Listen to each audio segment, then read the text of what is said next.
some of the basic characteristics that made the swing era popular is you dance to the music. So you don't just sit and listen to it. They don't just play in a concert. Usually they're playing at dance halls. So it's participatory. You get involved with what's going on. So there's a foxtrot, a Lindy Hop, rumba, cha-cha, you know, any number of different types of dances. And I think that's why the music still survives today, because its target audience is pretty much gone. That came from would have been World War II. And so for most of you that are of college age, it would be probably your great-grandparents. It was my grandparents. My grandparents were like 1920 in World War II, so about your age. And so this is the music they grew up with. So this is the music that they, you know, are playing in the radio. It's popular. It's all tunes that they know, and it's tunes that they're dancing to. And so this has a nostalgic kind of connection too, but it's also a ballroom dancing style music. So I think it's going to keep continuing on, because as long as you have Dancing with the Stars and So You Think You Can Dance, reality television shows, you're going to see people dancing to these tunes. You know, Glenn Miller's In the Mood, all those type of tunes. There's a lot of composition that goes on, so there's not as much improvisation, nowhere near as much improvisation in this style as there was in New Orleans style. It's mostly about the composer and the arrangers. They're larger ensembles, and this helps you with your listening. This is the only style out of 7 styles that we'll have that's a large, kind of unwieldy ensemble, like 16 to 18 pieces. And so there's these big, and I will always play an example for you that features the whole band playing. And I know there will be a few of you that will not be able to tell the difference between 16 horns playing and 3, because I've had those students before. So that's why I build in the extra credit. But I'll try to take you through these things, and I'll try to play very stereotypical examples of all these styles that we're talking about. There's a lot of gray areas as we get into especially bop and cool and hard bop, where all these musicians kind of overlap a little bit. But for our purposes in this class, I keep everything very black and white, very compartmentalized. But no musician does that. Just like the Bad Plus that I played for you. Just because they're a jazz trio, they're not saying, well, I can only play this type of material. Well, what if I play rap or hip hop stuff? What if I play stuff by Nirvana? What, you know, it's always, so what do you call them? They're a very progressive group, and they're playing kind of material. They're not playing beats that are swing beats or jazz beats all the time. They're kind of all over the place. Now in the swing era, there was a little bit more conformity. You had basically the bands that were on the radio were the popular bands, Benny Goodman's band. And I'm not going to get into the historical stuff, but this is where it gets interesting when we talk about race relations, because basically the black music that was being played in Harlem is brought to a wider audience because of Benny Goodman. Benny Goodman's band is playing black music, and it has Fletcher Henderson writing for it. Fletcher Henderson was had a band himself in Harlem, and so it's a lot like Elvis Presley. When Elvis Presley introduces rock and roll, when the Beatles, when the Rolling Stones and all those people, the British invasion comes over, they're playing black blues music. They're playing music off of race records. In the UK, it was very difficult to get those records, and so those guys, that was like gold for them. And when they first started playing, the Rolling Stones is named after a Muddy Waters tune. I mean, they were really emulating, almost to the fact of just kind of aping these groups, you know, where they're not really changing their music much at all. They're just playing covers of the stuff that was already around. Hound Dog was around 20 years before Elvis Presley ever recorded it. There's a lady named Big Mama Thornton, and she's the one that recorded it first.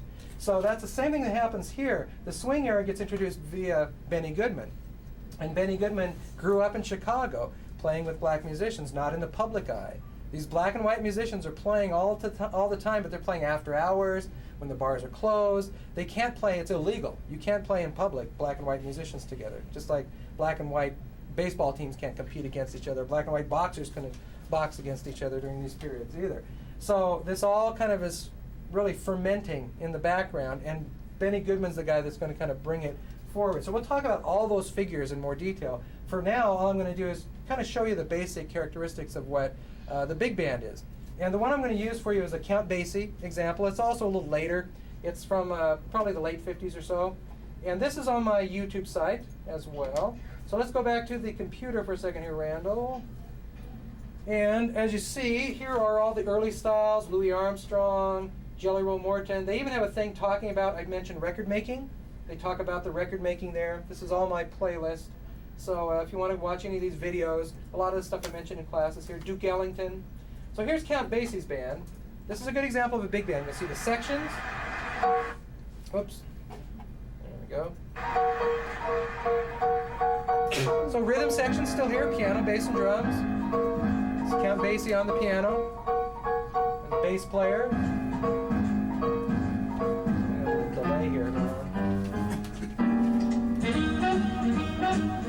So there's the sax section, trombone section. I'm going to stop it for a second. It's having some sort of loading problem. It's like really weird. Looks like a bad kung fu movie. So here we go. Trombones. Trumpets in the back.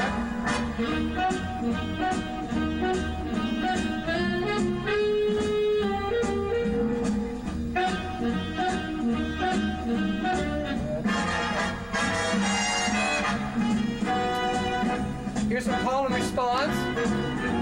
Brass. Right?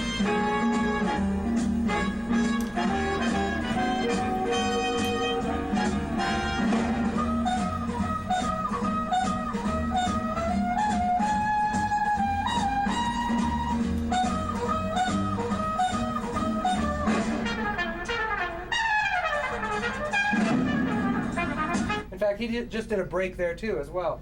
So all the stuff you just heard was all written out. They were playing off of a chart. Usually with a big band, about 90% of what you're hearing is arranged, and so it's written, it's composed. Now there's quite a few solos in this particular example just because they're playing in an auditorium, and they're obviously playing a concert. But they're playing a piece that you could still do the foxtrot to. So it's kind of this kind of medium. It's still a danceable rhythm. So this tune kind of can function in a couple different ways. It can function as a dance piece, and also they can trot out a few other soloists and do that. I'm going to see if this quits doing the weird. This is kind of staggering a little bit. It hasn't done this earlier. I'm going to actually go through a couple of the solos. We don't really have to listen to the solos. We're looking for the sections as they're playing. So let's do it. I'm going to see if it's better. Sometimes it's better in the small.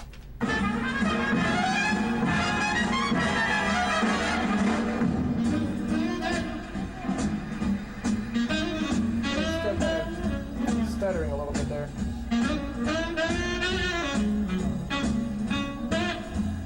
Walking bass.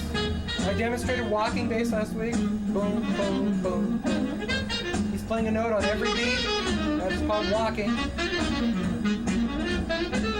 Drummer here still doing hi-hat. 2 and 4.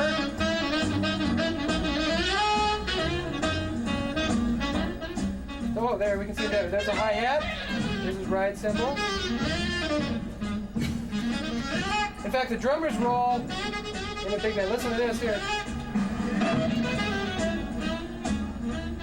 See, he played something and the drummer played it back. Here's a good example of call and response. And this was in that moment. I'm sure they didn't plan this ahead of time. Right there. You hear the drum, bam, kind of play a little kick back to him. That was spontaneous, just based on what the sax player was playing. Now we're back to the band. So this is all the written stuff. They're playing off of their arrangement. The drummer has to kind of set it all up. The drummer's role is to kind of kick and fill, set up all of the written stuff. The sections again, right?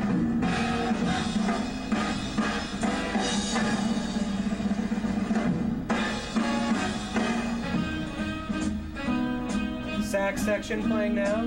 So all of this is written. This is all composed. There's no improvising going on.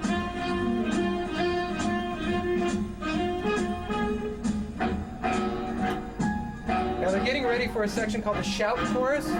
That's kind of when all hell breaks loose. It's kind of telling the dancers they're getting ready to finish. So it's going to get really loud. The drummer's going to kind of go nuts.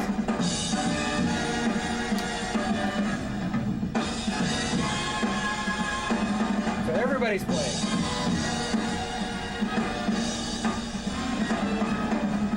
Repeat it again. The drummer's kind of overplaying a little bit.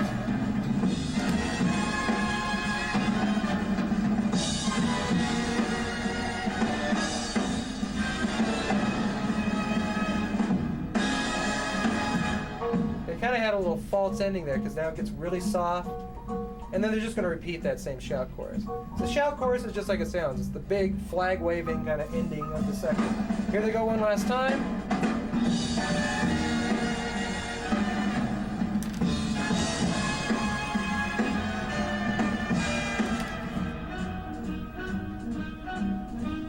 So they ended with the same little thing they started with.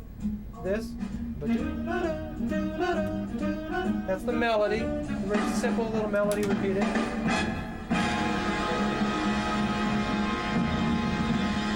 So that you can play that probably on your computer. This computer's having some problems tonight, so it shouldn't have all that kind of stop-start stuff. So if you listen to it, it might be less visually annoying there. But this is some of the things that I've mentioned in your listening guide. There'll be stand fronts, usually with the CB, right, for Count Basie. They're all wearing these snappy blazers that match. So usually there's a visual element. There's a lot of showmanship in the big band. They usually would have uniforms. They might have tuxedos. They'd have, at the very least, in this case, matching blazers, blue blazers, red blazers, something like that. So there was a lot of professionalism in the appearance of the band. We can go back to the camera. Oh, very good. The other thing is that they usually started to feature vocalists. And at the first, the bands were mostly instrumental, and the stuff that was played on the radio was mostly instrumental. Today, if most of you turned on your radio and you heard 2 or 3 songs in a row with no vocals, you would think, you know, something is wrong. There's something horrifically wrong. There's no vocals. Well, radio didn't start out as vocals. I mean, it really became mostly an instrumental medium. Classical symphonies and sometimes operas and stuff like that, but the big bands were largely instrumental. Then they started to feature boy and girl singers, they would call them, and Frank Sinatra was one of those. Frank Sinatra got his start with the Tommy Dorsey Orchestra, Rosemary Clooney, Doris Day, Dinah Shore, and then the jazz singers, Billie Holiday, Ella Fitzgerald, Sarah Vaughan, all of those people, Annie Ross, who's the one I'm thinking, not Annie Ross, another one, Anita O'Day. And so most every band had to have a vocalist. It's one of the reasons that the swing era kind of came to an end. There was economic reasons because it was too expensive to keep a big band traveling and to pay 16 to 18 musicians, especially with the war effort when there was tire rations, travel rations, gasoline rations, and so forth. And the band started to fall away. By the late 1940s and into the 50s, most of all the major big bands were gone. There were very few of them left. And it had been taken over, radio had been taken over mostly by the vocalists. And that's really what's going to lead us into bebop. This last style I'll talk about before we take a little break here.